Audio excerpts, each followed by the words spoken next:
আসসালামাইকুম, আপনারা কেমন আছেন? আমি আছি আলহামদুলিল্লাহ। দেখুন, আমি মশলাটা কি সুন্দর করে কষিয়ে নিয়েছি।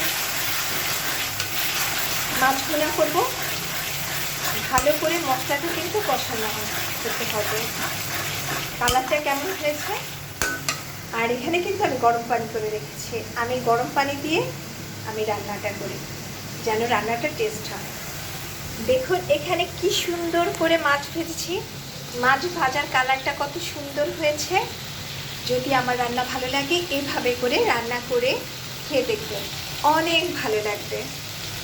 আমি কিন্তু বিক্রমপুরের মেয়ে, আমার রান্না ভালো না হলে কিন্তু আমার চলে না, আমি খাবার খেতেই পারি না।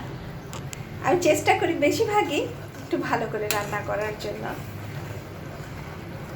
পরিবারের সবাই যেন একটু ঠিক মতো খেতে পারে, আমিও যেন খেতে পারি। আর এখানে দেখুন কি সুন্দর করে পেঁয়াজ, কাঁচামরিচ আর আমার যে পেঁয়াজ রসুন জিরা ভাজা লাগবে ওটাও কেটে রেখেছি। এটা দিয়ে খুব সুন্দর করে মাছটা রান্না করব। আমার ভিডিওটা যদি ভালো লাগে অবশ্যই লাইক দিয়ে রাখবেন। সবাই ভালো থাকবেন, আমার জন্য দোয়া করবেন যেন আমিও ভালো থাকি। আল্লাহ হাফেজ।